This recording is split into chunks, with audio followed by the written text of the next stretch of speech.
Salut à tous. Un autre sujet que j'aimerais énormément développer au fur et à mesure et que je pense que je vais développer aussi dans mes analyses, quitte à les faire en deux fois, parce que ça me parle trop.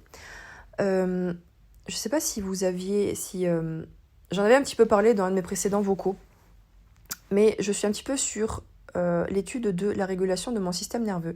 La personne qui fait ça sur Instagram, je vous en avais parlé rapidement, elle s'appelle Véronique Desnoyers. Elle fait un super programme sur ça. Elle parle un peu de design humain, mais elle est assez axée aussi sur... Bon bref, c'est la régulation du système nerveux. Elle parle de design humain, et là, elle s'oriente beaucoup sur tout ce qui est anxiété, attaque de panique, hypersensibilité. Donc si jamais il y en a que ça intéresse, vous savez. Donc elle développe ça, et on discute très régulièrement depuis plusieurs mois avec Véronique, et j'ai vraiment envie de parler du fait que le design humain, entre autres, peut nous indiquer, nous donner des pistes sur comment réguler notre système nerveux. Alors pour ceux qui ne savent pas trop, je ne sais pas si c'est commun pour vous, je sais qu'il y a peut-être des personnes de la santé ici, mais le système nerveux, c'est un petit peu ce qui...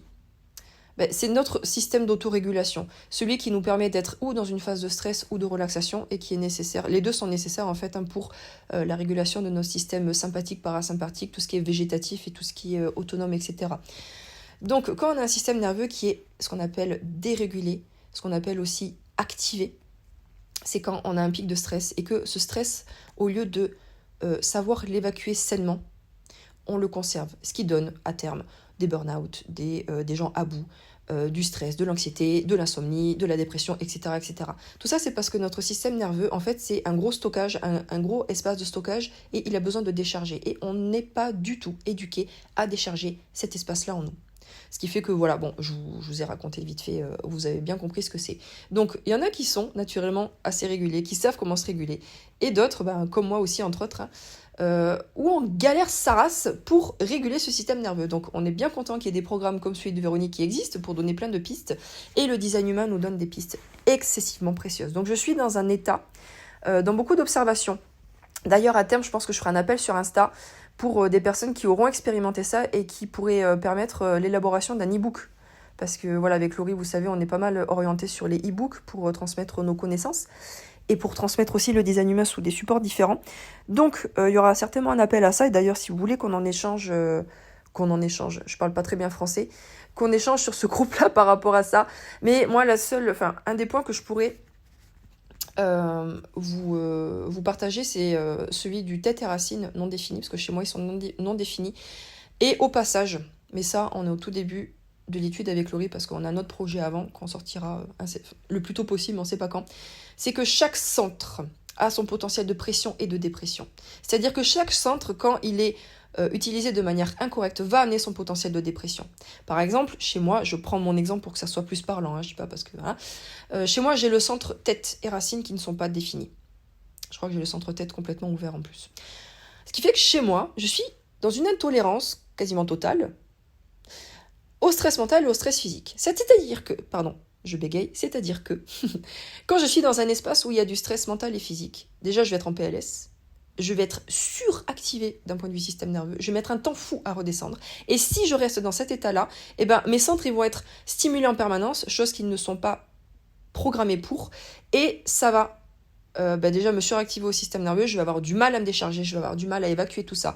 Ça va s'accumuler. Résultat, j'ai frôlé 2 burn-out. L'année dernière, je ne dormais pas avec anxiolytiques et somnifères. Pour celles qui savent ce que c'est. Donc voilà, c'est pour vous dire à quel point on peut arriver à ça. Donc ces centres-là, juste pour parler de ces deux-là, ce sont des centres de pression. Donc ce sont aussi ceux qui vont activer principalement notre système nerveux quand ils sont définis ou pas. Donc pour ceux qui sont un petit peu dans le design humain, vous savez que chaque centre a un fonctionnement incorrect. Donc c'est se pencher sur le fonctionnement de chaque centre. Et ça peut être long. Donc c'est pour ça que je ne dis pas de stress, ça peut être long, chacun prend son temps. Donc c'est vraiment se pencher sur le fonctionnement correct et incorrect de chacun des centres. Et de voir où est-ce que on se dérégule. Où est-ce qu'on ne respecte pas le fonctionnement naturel du centre. Où est-ce que on utilise le centre et qu'on l'use pas mal. Et ensuite de réajuster et de voir comment ça se passe. Parce qu'à mon sens, c'est par les centres où on va avoir beaucoup d'indications. Par exemple, une personne non émotionnelle, une personne qui a son centre du plexus solaire non défini ou ouvert. Si elle reçoit trop d'émotions en permanence, ça va être complètement dérégulé. Parce qu'elle n'est pas équipée pour les gérer. déjà, et ça va prendre une ampleur en elle qui va être excessivement inconfortable. Déjà que c'est pas confortable quand on est émotionnel, mais alors quand on ne l'est pas, voilà. Et ça va la suractiver, elle va peut-être avoir besoin de temps pour évacuer ses émotions, pour les apaiser, pour s'apaiser elle. Et si elle est en permanence dans un, je sais pas, je dirais un environnement toxique, une famille toxique, ou que sais-je, voilà, des gens qui sont très mal émotionnellement, ben ça va la suractiver et ce centre-là, il va être un peu malmené, elle va l'activer tout le temps et il va y avoir ce potentiel de dépression qui va arriver. Parce que le fonctionnement du centre, il n'aura pas été euh, régulé, écouté, parce que j'ai pas envie de dire respecté, mais plutôt écouté, et on ne se sera pas écouté ou on n'aura peut-être pas trop eu l'occasion, selon les situations aussi, pour l'apaiser. Donc c'est vraiment un sujet qui m'intéresse de ouf. Là, moi personnellement, je commence à l'expérimenter par rapport à mes propres centres ouverts. Donc j'ai tête ajna, sacral, spleen et racine. Donc je peux déjà à peu près argumenter sur racine et tête. Ajna aussi. Je suis en train de commencer à rentrer dans l'expérimentation du sacral. Voilà. Donc ça va venir au fur et à mesure. Et après aussi, c'est valoriser le fonctionnement de nos centres définis qui va nous aider. Parce que en fait, quand on rentre dans l'énergie de nos centres définis, c'est la nôtre. C'est à nous. C'est nous qui la diffusons. Donc, chez moi, par exemple, je reprends comme mon exemple aussi, mais parce que je vous connais pas tous et pas toutes vos chartes. Centre-gorge défini. J'ai pas besoin forcément de parler, mais j'ai besoin de respecter ma voix. Si je prends les mots d'un autre, si je prends la labilité d'un autre, ça va pas aller. Si je cherche à prendre le lead absolument dans la conversation, ça va pas être bon. Centre G, ça aussi. Quelque part, je connais ma direction, je connais mon identité. Alors, au lieu de me dire, mais qui suis-je, où vais-je? Ah non, je reviens en mon centre et je diffuse mon identité et je suis là-dedans. Et c'est ok. Mon centre cœur-ego. Je sais que j'arrive dans une relation, dans une pièce, je sais que j'ai ça, ça peut challenger des personnes. Ah, j'ai 21-45, relié directement à la gorge, je sais que ça peut triguer des personnes. Mais quelque part, c'est en moi. Donc, je ne l'étouffe pas. Je prends conscience de ce que je diffuse dans une relation, mais je ne l'étouffe pas. Les émotions, je le sais. Maintenant, je préviens. Attention. Attention. Je vais faire le yo-yo. Ça ne va pas aller. Faites attention. Donc, voilà, se connecter à nos zones de réceptivité, comment dire, accentuer notre sensibilité à ces zones-là. Et ensuite, se reconnecter à nos zones, à nous, ce qu'on aimait.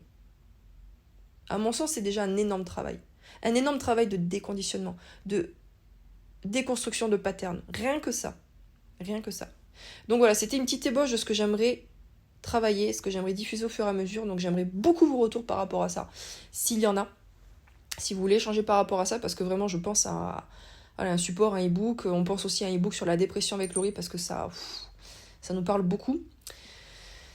Donc voilà, on a plein de projets en tête, mais on aura besoin de retours et de vos échanges, entre autres. Donc non seulement c'est pour échanger par rapport à tout ça, voir où en sont vos expérimentations, puis après si vous êtes intéressé pour échanger par rapport à ça, vous apporter vos connaissances, vos expérimentations, ben on prend. Voilà.